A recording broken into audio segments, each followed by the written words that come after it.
आज के समय में अगर हमें अपनी कोई भी बात दूसरों तक पहुंचानी होती है तो हमारे पास कई सामाजिक प्लेटफॉर्म्स हैं। लेकिन आपने कभी सोचा है कि पहले के टाइम पर लोग अपनी बातों को किस तरह दूसरों तक पहुंचाते थे? तो आइए आज हम एक कहानी पढ़ते हैं जिससे हमें उस समय के बारे में पता चलेगा कि किस तरह से लोग उस टाइम पर अपनी बात को दूसरों तक पहुंचाते थे। कहानी का नाम है सनवदिया। हरगोविंद को आश्चर्य हुआ, तो आज भी किसी को सनवदिया की ज़रूरत पड़ सकती है। इस ज़माने में जबकि गांव-गांव में डाकघर खुल गए हैं, सनवदिया की मार्फत संवाद क्यों भेजेगा कोई? आज तो आदमी घर बैठे ही लंका तक खबर भेज सकता है और वहाँ का कुशल संवाद मंगा सकता है। फिर उसकी बुलाहट क्यों हुई? हरगोविंद बड़ी हवेली की टूटी दरवाज़ा पार कर अंदर आया। सदा की भांति उसने वातावरण को सूंघकर संवाद का अंदाज़ा लगाया। निश्चय ही कोई गुप्त समाचार ले जाना है। चाँद सूरज को भी नहीं मालूम हो, परेवा पंछी तक न जाने। पाँव लागी बड़ी बहुरिया। बड़ी हवेली की बड़ी बहुरिया ने हरगोविंद को पीढ़ी दी और आँख के इशारे से कुछ देर चुपचाप बैठने को कहा। बड़ी हवेली अब नाममात्र को ही बड़ी हवेली है, जहाँ दिन रात नौकर नौकरानियाँ और जन मजदूर की भीड़ लगी रहती थी। वे आज हवेली की बड़ी बहुरिया अपने हाथ से सूपा में अनाज लेकर फटक रही है। इन हाथों में सिर्फ मेहंदी लगाकर ही गांव की नाइन परिवार पालती थी। कहाँ गए वे दिन? हरगोविंद ने लंबी सांस ली। बड़े भैया के मरने के बाद ही जैसे सब खेल खत्म हो गया। तीनों भाइयों ने आपस में लड़ाई झगड़ा शुरू किया। रेतों ने ज़मीन पर दावे करके दखल किया। फिर तीनों भाई गांव छोड़कर शहर में जा बसे। रह गई बड़ी बहुरिया।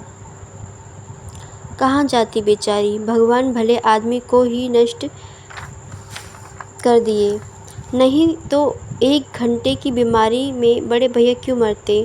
बड़ी बहुरिया की देह से जेवर छीन खींचकर बंटवारे की लीला हुई थी। हरगोविंद ने देखी है अपनी आंखों से द्रौपदी चीरहरण लीला। बनारसी साड़ी को 3 टुकड़ों करके बांटा गया। निर्दय भाइयों ने बेचारी बड़ी बहुरिया। गांव की मोदियाइन बूढ़ी ना जाने कब से आंगन में बैठकर बड़बड़ा रही थी। उधार का सौदा खाने में बड़ा मीठा लगता है और दाम देते समय मोदियाइन की बात कड़वी लगती है। मैं आज दाम लेकर ही उठूंगी। बड़ी बहुरिया ने कोई जवाब नहीं दिया। यहाँ मैं आपको सनवदिया का अर्थ बताना चाहूँगी। सनवदिया का अर्थ होता है संदेशवाहक। हरगोविंद ने फिर लंबी सांस ली। जब तक ये मोदियाइन आंगन से नहीं टलती, बहू हरगोविंद से कुछ नहीं बोलेगी। वह अब चुप नहीं रह सका। मोदियाइन काकी, बाकी बकाया वसूलने का ये काबुली कायदा तो तुमने खूब सीखा है। काबुली कायदा? सुनते ही मोदियाइन तमक कर खड़ी हो गई। चुप रह, मुँह सोझे निमोछिया। क्या करूँ काकी, भगवान ने मुझ ताड़ी ही नहीं दी, ना काबुली आगा साहब की तरह गुलजार दाढ़ी। फिर काबुली का नाम लिया तो जीभ पकड़कर खींच लूँगी। हरगोविंद ने जीभ बाहर निकालकर दिखलाई, अर्थात खींच ले, ऐसा उसने मजाक में किया। 5 साल पहले गुल मोहम्मद आगा उधार कपड़ा लाने के लिए गांव में आता था और मोदियाइन के ओसारे पर दुकान लगाकर बैठता था। आगा कपड़ा देते समय बहुत मीठा बोलता है और वसूली के समय जोर जुल्म से 1 का 2 वसूलता। एक बार कई उधार लेने वालों ने मिलकर काबुली की ऐसी मरम्मत कर दी कि वह फिर लौटकर गांव नहीं आया। लेकिन इसके बाद ही दुखनी मोदियाइन लाल मोदियाइन हो गई। काबुली क्या, काबुली बादाम के नाम से भी चिढ़ने लगी। मोदियाइन गांव के नाचने वालों ने नाच में काबुली का स्वांग किया था। तुम हमारा मुलुक जाएगा मोदियाइन। काबुली बादाम, पिस्ता, अखरोट खिलाएगा। मोदियान बड़बड़ाती गाली देती हुई चिल्लाई तो बड़ी बहुरिया ने हरगोविंद से कहा, हरगोविंद भाई, तुमको एक संवाद ले जाना है, आज ही बोलो जाओगे ना? हरगोविंद, कहाँ? बहुरिया, मेरी माँ के पास। हरगोविंद बड़ी बहुरिया की छल छलाई आंखों में डूब गया। कहिए, क्या संवाद है? संवाद सुनाते समय बड़ी बहुरिया सिसकने लगी, यानी रोने लगी। हरगोविंद की आंखें भी भर आईं। बड़ी हवेली की लक्ष्मी को पहली बार इस तरह सिसकते देखा है। हरगोविंद ने वह बोला, बड़ी बहुरिया, दिल को कड़ा कीजिए। और कितना कड़ा करूँ दिल? माँ से कहना मैं भाई भाभीियों की नौकरी करके पेट पालूंगी, बच्चों के जूठन खाकर एक कोने में पड़ी रहूंगी, लेकिन यहाँ अब नहीं रह सकूंगी। कहना यदि मुझे यहाँ से नहीं ले जाया जाए तो मैं किसी दिन गले में घड़ा बांधकर पोखरे में डूब मरूंगी। बथुआ साग खाकर कब तक जीऊँ? किसके लिए जीऊँ? हरगोविंद का रोम रोम कल्पने लगा। देवर देवरानियाँ भी कितनी बेदर्द हैं। ठीक अगधनी धान के समय बाल बच्चों को लेकर शहर से आएंगे। 10-15 दिनों में कर्ज उधार की ढेरी लगाकर वापस जाते समय 2-2 मन के हिसाब से चावल चूड़ा ले जाएंगे। फिर आम के मौसम में आकर हाजिर, कच्चा पक्का आम तोड़कर बोरियों में बंद करके चले जाएंगे। फिर उलटकर कभी नहीं देखते। राक्षस है सबके सब। बड़ी बहुरिया आंचल के घूंट से 5 रुपए का एक गंदा नोट निकालकर बोली, पूरा राह खर्च भी नहीं जुटा सकी। आने का खर्च माँ से मांग लेना। उम्मीद है भैया तुम्हारे साथ ही आएंगे। हरगोविंद बोला, बड़ी बहुरिया, राह खर्च देने की ज़रूरत नहीं, मैं इंतज़ाम कर लूँगा। तुम कहाँ से इंतज़ाम करोगे? मैं आज 10 बजे की गाड़ी से ही जा रहा हूँ। बड़ी बहुरिया हाथ में नोट लेकर चुपचाप भाव शून्य दृष्टि से हरगोविंद को देखती रही। हरगोविंद हवेली से बाहर आ गया। उसने सुना बड़ी बहुरिया कह रही थी, मैं तुम्हारी राह देख रही हूँ। संविदिया अर्थात संदेशवाहक। हरगोविंद संविदिया संवाद पहुँचाने का काम सभी नहीं कर सकते। आदमी भगवान के घर से संविदिया बन के आता है। संवाद के प्रत्येक शब्द को याद रखना, जिस सुर, जिस भाव, जिस संवाद में उसे कहा गया है, ठीक उसी ढंग से जाकर सुनाना सहज काम नहीं है। गांव के लोगों की गलत धारणा है कि निठल्ला, कामचोर और पेटू आदमी ही संविदिया का काम करता है। ना आगे नात, ना पीछे पगहा। बिना मजदूरी लिए ही जो गांव-गांव संवाद पहुंचावे, उसको और क्या कहेंगे? औरतों का गुलाम। जरा सी मीठी बोली सुनकर ही नशे में आ जाए, ऐसे लोग को हम क्या कहेंगे? किंतु गांव में कौन ऐसा है जिसके घर की माँ, बहू, बेटी का संवाद हरगोविंद ने नहीं पहुंचाया है? लेकिन ऐसा संवाद पहली बार ले जा रहा है वह। यहाँ पर एक संवदिया को क्या काम करना पड़ता है और किस तरह से करना पड़ता है, ये बताया गया है। गाड़ी पर सवार होते ही हरगोविंद के पुराने दिनों और संवाद की याद आने लगी। एक करुण गीत की भूली हुई कड़ी फिर उसके कानों के पास गूंजने लगी। पैया पढ़ूं, दाढ़ी धरूं, हमारो संवाद ले जाओ रे संवदिया या। बड़ी बहुरिया के संवाद का प्रत्येक शब्द उसके मन में कांटे की तरह चुभ रहा है। किसके भरोसे यहाँ रहूँगी? एक नौकर था, वह भी कल भाग गया। गाय खूंटे से बंधी भूखी प्यासी हिचक रही है। मैं किसके लिए इतना दुख झेलूं? हरगोविंद ने अपने पास बैठे हुए एक यात्री से पूछा, क्यों भाई साहब, थाना भींसपुर के डाक गाड़ी रुकती है या नहीं? यात्री ने मानो कुड़क कर कहा, थाना भींसपुर में सभी गाड़ियाँ रुकती हैं। शायद वो गुस्से में हो। हरगोविंद ने भाप लिया, यह आदमी चिड़चिड़े स्वभाव का है, इससे कोई बातचीत नहीं जमेगी। वह फिर बड़ी बहुरिया के संवाद को मन ही मन दोहराने लगा, लेकिन संवाद सुनते समय वह अपने कलेजे को कैसे संभाल सकेगा? बड़ी बहुरिया संवाद कहते समय जहाँ जहाँ रोई है वह भी रोएगा। कटिहार जंक्शन पहुंचकर उसने देखा 15-20 साल में बहुत कुछ बदल गया है। अब स्टेशन पर उतरकर किसी से कुछ पूछने की कोई ज़रूरत नहीं। गाड़ी पहुंची और तुरंत भोपे से आवाज़ अपने आप निकलने लगी। थाना बिहसपुर, खड़गरिया और बरौनी जाने वाले यात्री 3 नंबर प्लेटफॉर्म पर चले जाएं, गाड़ी लगी हुई है। हरगोविंद प्रसन्न हुआ। कटिहार पहुंचने के बाद ही मालूम होता है कि सचमुच सुराज हुआ है। इसके पहले कटिहार पहुंचकर किस गाड़ी में चढ़े और किधर जाए, इस पूछताछ में ही कितनी बार उसकी गाड़ी छूट गई है। गाड़ी बदलने के बाद फिर बड़ी बहुरिया का करुण मुखड़ा उसकी आंखों के सामने उभर गया। हरगोविंद भाई, माँ से कहना भगवान ने आंखें फेर ली, लेकिन माँ तो मेरी हैं। किस लिए, किसके लिए मैं बथुआ साग खा खा कर कब तक जीऊँ। थाना बिहसपुर स्टेशन पर गाड़ी पहुंची तो हरगोविंद का जी भारी हो गया। इसके पहले भी कई भला बुरा संवाद लेकर वह गांव में आया है। कभी ऐसा नहीं हुआ उसके पैर गांव की ओर बढ़ ही नहीं रहे थे। इस पगडंडी से बड़ी बहुरिया अपने मेके लौट आवेगी, गांव छोड़कर चली जाएगी, फिर कभी नहीं आएगी। हरगोविंद का मन कल्पने लगा, वह गांव में क्या रह जाएगा। गांव की लक्ष्मी ही गांव छोड़कर चली जाएगी। किस मुंह से वह ऐसा संवाद सुनाएगा, कैसे कहेगा कि बड़ी बहुरिया बत्ता सा खाकर गुजारा कर रही है। सुनने वाले हरगोविंद के गांव का नाम लेकर थूकेंगे, कैसे गांव है जहां लक्ष्मी जैसी बहुरिया दुख भोग रही है। अनिच्छापूर्वक हरगोविंद ने गांव में प्रवेश किया। हरगोविंद को देखते ही गांव के लोगों ने पहचान लिया, जलालगढ़ गांव का संवदिया आया है। ना जाने क्या संवाद लेकर आया है। राम राम भाई, कहो कुशल समाचार। ठीक है ना।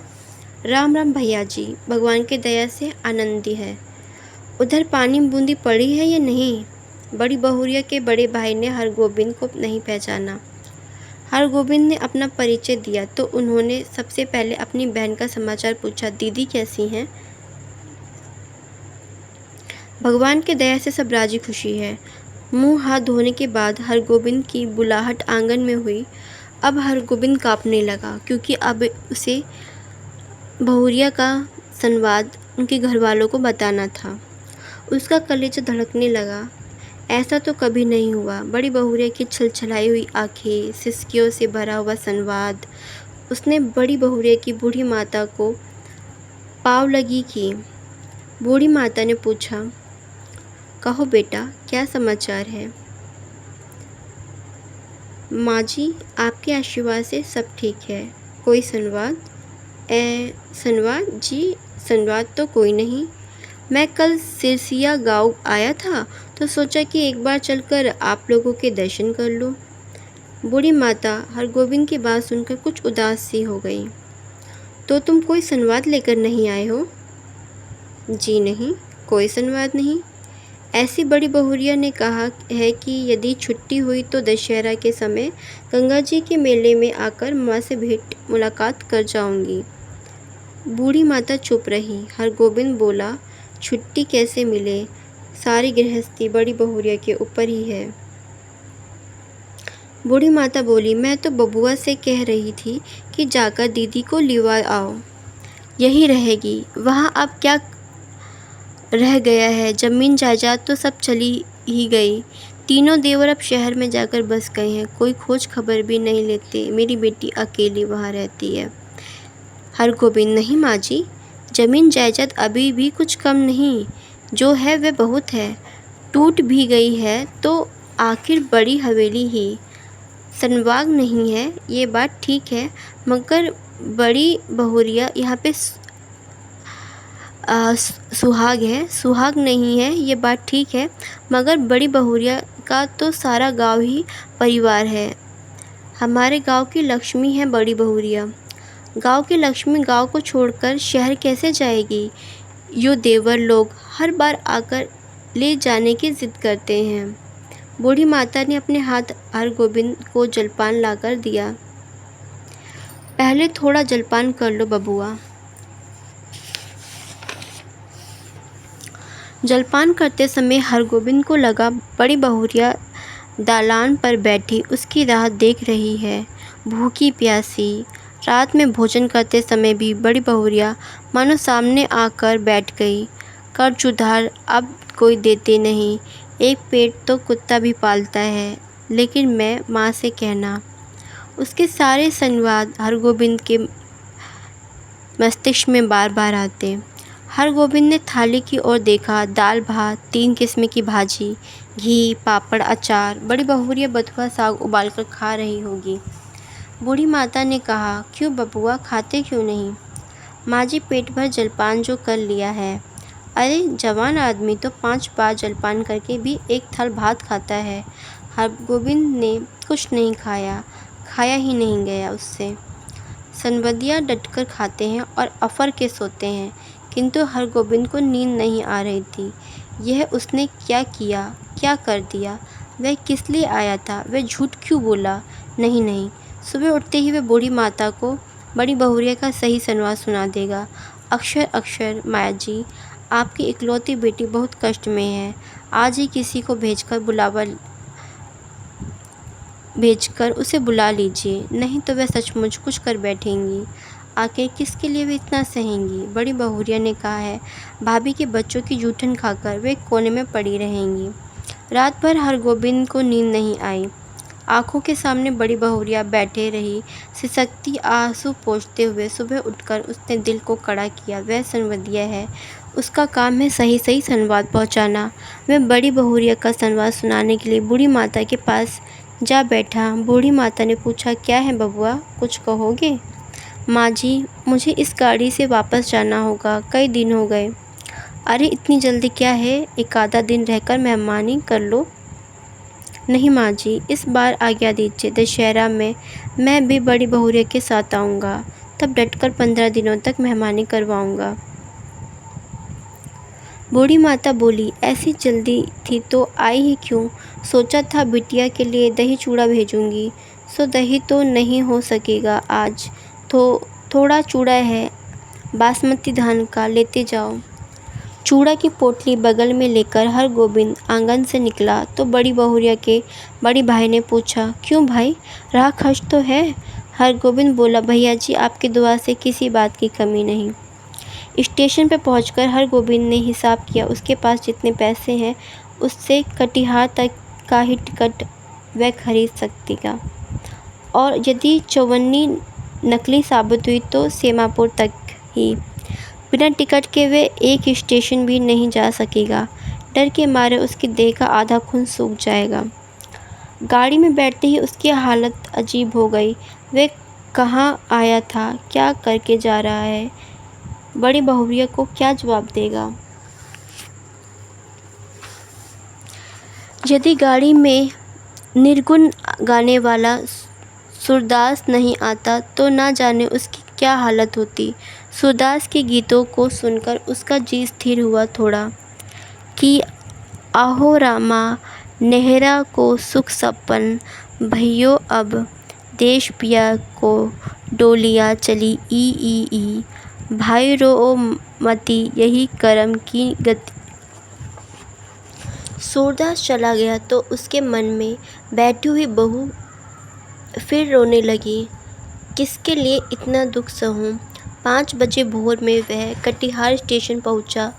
भोपे से आवाज़ आ रही थी, बैरगद्दी, कुसियार और जलालगढ़ जाने वाले यात्री 1 नंबर प्लेटफॉर्म पर चले जाएं। हरगोविंद को जलालगढ़ जाना है, किंतु वह 1 नंबर प्लेटफॉर्म पर कैसे जाएगा? उसके पास तो कटिहार तक का ही टिकट है। जलालगढ़ बस 20 कोस दूर है। बड़ी बहुरिया राह देख रही होगी। 20 कोस की मंजिल भी कोई दूर की मंजिल है? वह पैदल ही जाएगा। हरगोविंद महावीर विक्रम बजरंगी का नाम लेकर पैदल ही चल पड़ा। 10 कोस तक वह मानो बाई के झोंके पर रहा। कस्बा शहर पहुंचकर उसके पेट भर पानी पी लिया। पोटली में नाक लगाकर उसने सूंघा, आह, बासमती धान का चूड़ा है। माँ की सौगात बेटी के लिए नहीं, वह इसे एक मुट्ठी भी नहीं खा सकेगा। किंतु वह क्या जवाब देगा बड़ी बहुरिया को? उसके पैर लड़खड़ाने लगे। अभी वह कुछ नहीं सोचेगा, अभी सिर्फ चलना है, जल्दी पहुंचना है गांव। बड़ी बहुरिया की डबडबाई हुई आंखें उसको गांव की ओर खींच रही थीं। मैं बैठी रात ताकूंगी तुम्हारी। 15 कोस माँ से कहना, अब नहीं रह सकूंगी। 16, 17, 18 जलालगढ़ स्टेशन का सिग्नल दिखाई पड़ रहा है। गांव का ताड़ सिर ऊंचा करके उसकी चाल को देख रहा है। उसी ताड़ के नीचे बड़ी हवेली के दालान पर चुपचाप टकटकी लगाकर राह देख रही है बड़ी बहुरिया। भूखी प्यासी हमारो संवाद ले जाओ रे संवदिया या। लेकिन यहाँ कहाँ चला जाएगा हरगोविंद?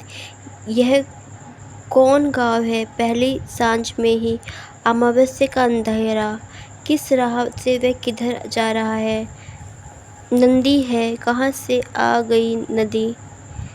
नदी नहीं, खेत है, ये झोपड़े हैं या हाथियों का झुंड। ताड़ का पेड़ किधर गया? वह राह भूलकर ना जाने कहाँ भटक गया। इस गांव में आदमी नहीं रहते क्या? कहीं कोई रोशनी नहीं? किससे पूछे? कहाँ वह रोशनी है या आंखें? वह खड़ा है या चल रहा है? वह गाड़ी में है या धरती पर? उस हरगोविंद का मानसिक संतुलन पूरी तरह से हिल चुका था। हरगोविंद भाई आ गए? बड़ी बहुरिया की बोली। यह कटिहार स्टेशन का भोपा बोल रहा है। हरगोविंद भाई, क्या हुआ तुमको? बड़ी बहुरिया। हरगोविंद ने हाथ से टटोलकर देखा। वह बिछौने पर लेटा हुआ है। सामने बैठी छाया को छूकर बोला, बड़ी बहुरिया। हरगोविंद भाई, अब जी कैसा है? लो, एक घूंट दूध और पी लो, मुंह खोलो। हाँ, पी जाओ, पियो। अपने हाथ से ग्लास थमाते हुए बहू ने हरगोविंद को ग्लास दिया। हरगोविंद होश में आया। बड़ी बहुरिया का पैर पकड़ लिया। बड़ी बहुरिया, मुझे माफ़ करो, मैं तुम्हारा संवेद नहीं ले जा सका। तुम गांव छोड़कर मत जाओ, तुमको कोई कष्ट नहीं होने दूंगा। मैं तुम्हारा बेटा हूँ, छोटा बेटा। बड़ी बहुरिया, तुम मेरी माँ, सारे गांव की माँ हो। अब मैं निठल्ला बैठ नहीं रहूँगा, तुम्हारा सब काम करूँगा। बोलो बड़ी माँ, तुम गांव छोड़कर चली तो नहीं जाओगे? बोलो। बड़ी बहुरिया गर्म दूध में एक मुट्ठी बासमती चूड़ा डालकर मसकने लगी। संवाद भेजने के बाद से ही वह अपनी गलती पर पछता रही थी। वह स्वयं भी नहीं चाहती थी कि उसका वह संदेश संवेदिया वहाँ तक पहुँचाए। उसने कहा, ठीक है, और इसके बाद बड़ी बहुरिया उस गाँव में रहने लगी और धीरे धीरे वह इस तरह से सब लोगों में घुल मिल गई कि वह अपने घर जाने की बात भूल गई और वहीं की होके रह गई।